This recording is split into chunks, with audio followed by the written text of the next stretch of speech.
Thank you. Sounds like a very esteemed career.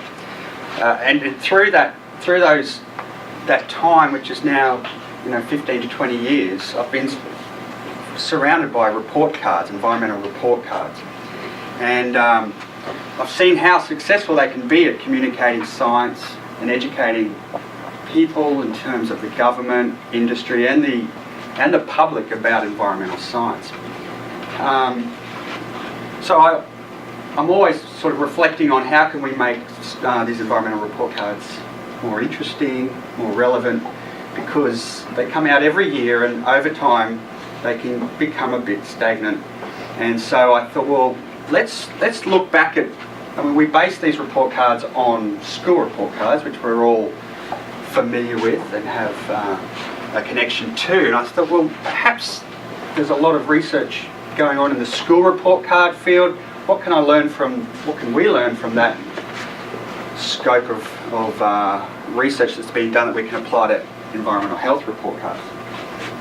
So we'll sort of backtrack a bit and just talk about why are environmental or ecosystem health report cards effective.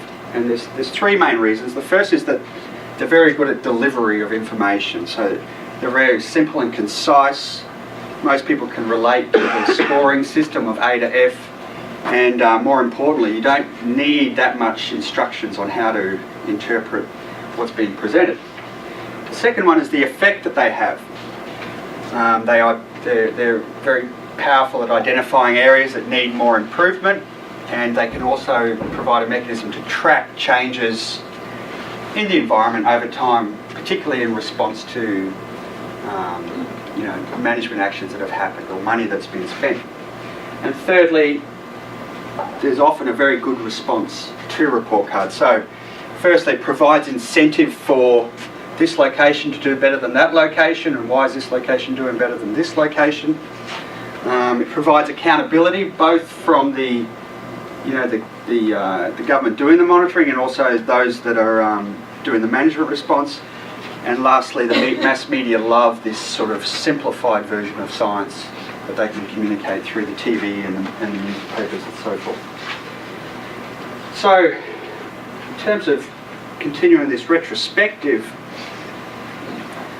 and what I've seen with the report cards, so here's the Chesapeake Bay report card. We have a cover, we have some methodology, indicators, the grades, and then commentary surrounding why those grades are the way they are. And this technique of delivering information has been well received and it's influential. It's comprehensive in terms of it goes beyond just providing grades. There's always a story associated with the delivery of those grades. They're visually appealing, so often lots of colour, lots of imagery, so it's actually attractive to pick up off the table, so people like the look of them. Being local and having grades that are relatively local provides a sense of ownership for the public, the government and so forth. And lastly, they really can act as a really great educational tool for a particular message. So you'll often find that a report card will come out, even though it's a similar structure each year, there'll often be a component in the back about what you can do to help the environment. Okay? But as I said, there's this issue of report card, what we call report card fatigue. So this is report cards from Moreton Bay in Australia, and it's been going on there since around 2000, and they come out every year.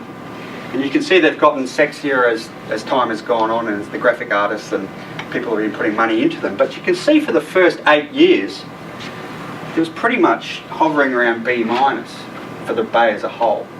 So you can see how that can become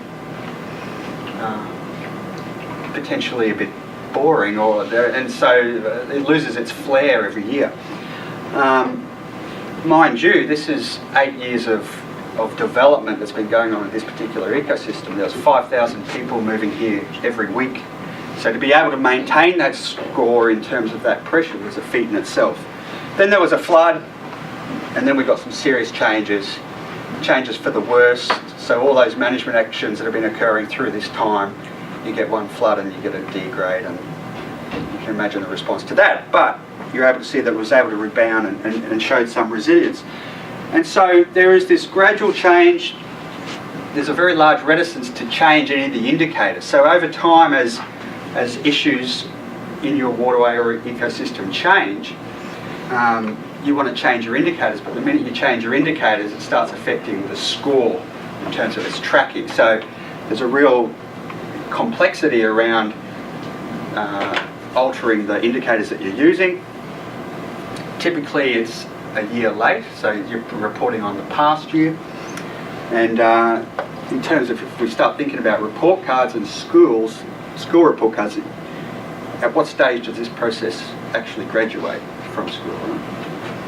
If you look at Chesapeake Bay, which has had a shorter stint of report cards, the first one officially came out in 2006, and it's been hovering around that C, D+ throughout that time. So, I started the process of doing some research into school report cards and what can they tell us. And if Google has this tool which is called the Ngram Viewer, where it searches for the use of words in books and literature over time. So the white line here is school report cards, and the green line here is environmental report cards. Okay, so you can see that around 1940s there was a spike in environmental school report cards, and this is around the time when the traditional report cards as we know it, A's to F's, came sort of into being. And then more recently there's been another spike in school report cards, and I'm not sure whether that's, well, actually it was in the early 80s, and I think the reason for that was that school scores had a much larger role in college admission, right? So there was a lot more emphasis on school report cards. Plus there were report cards coming out on the performance of schools, right? So there's this sort of range. But you can see environmental report cards sort of started around the early 80s, and they're slowly growing in popularity over time. If we look at, in terms of the popularity of report cards, we're getting economic report cards taking off, and health report cards, particularly in our hospitals, as we hold them more and more accountable.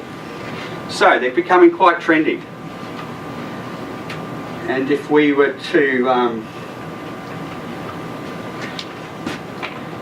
so part of my research was like Googling school report cards and where did they start. So if we go back in history, before, report cards were really prominent at Sunday schools, like did you know how many scriptures can you say off the top of your tongue, and trades at the time, were you actually qualified or weren't you qualified? And it was only until the early 1800s at Harvard is where I found the first sort of signs of report cards coming out. And you would get a score of 0 to 8 each day of your degree. And a perfect score at the end of your degree was 17,000. And it was based on the number of recitations of information that you could remember. And Henry D. Thoreau, the famous abolitionist and the nature lover, he was at the university at that time, and it was about 10 years in, he graduated with a score of 12,000, and he put up a massive stink and said it wasn't representative of his capabilities, and then the university dismissed him and said he was a troublemaker. So that's the first sort of records I found. And it was the early 1900s where we had this pass and fail sort of system where you either were competent in a field or you were not. Right? So that was kind of that trade. Are you a plumber or are you not a plumber? So you sort of get yes or no. And then in the 40s we start to see the report cards as we know them now. So we get the A's to F's. And at the time it was not only on your academic ability, it was on your hygiene and how you sat straight in the seat. But also what was interesting at this time was there was advertising on the report cards, right? And they probably supplied the material and the printing for the report cards, which is something that we could contemplate now in terms of funding models for the ongoing report cards. See how that would go down. And then in the 1980s, the dot matrix printer came into fore, and we started getting report cards printed out. In 2000, we start to see the online report cards. And what I want to show here is that there is, from here, there's been this reduction in the personalisation of report cards. So here there were comments written, teachers would sign it off, and here you just get your percentage score and so forth. And so there's been this depersonalisation, if that's the correct term, of report cards over time. And more recently now, there's this move towards standards-based reporting where it sort of takes away the ambiguity between schools and between teachers and so forth. All right, so what did I find in terms of research in the success of these report cards? So these guys, Mazzano and Dyke, found out that, well, they concluded that report cards were antiquated and subjective yet entrenched, because the minute the school would try and change a report card to provide more information, the parents would get upset. Right? They liked the A to F. Highly ineffective. They found that interest in learning itself was diminished. There was a preference for easier tasks, so students would take shortcuts to get the grade. Students would forget what they've learnt more quickly when grades were involved, and the overall finding that there's little or no research to support their continuation. So I was like, oh, that's not boding well with me in terms of advancing our ecosystem health report cards. But what they did recommend was that we move towards a standards-based approach for testing and reporting. Knowing what the goal is helps. Students need to be assessed by their many sub-elements. Both performance and progress needs to be reported. Increased transparency in the methodology. Greater discussion of results between students and parents, and real-time information, and even discussion about weighting scores based on the priorities of that subject. Right? So this is all great, but it's a hell of a lot of work for a school teacher to do for every student. Right? So you can see why a lot of these haven't been adopted. So the question then to me was, so who needs to learn from who? Here am I trying to learn from the school report cards what we can apply here, when in fact it's potentially the other way. We already present the standards and methodologies that are being used. We talk about the performance, we talk about the progress, and so forth.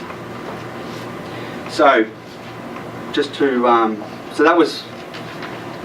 in terms of battling this report card fatigue, I think we've got the actual approach of delivering and the content of report cards at a more advanced stage than school report cards have been.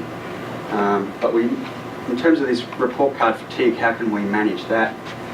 Well, there's a few ideas that have come that are actually in place now. So you notice that the Chesapeake Bay report card now has a photo competition each year, and people submit photos, and there's a winner, and they get their photo on the front cover.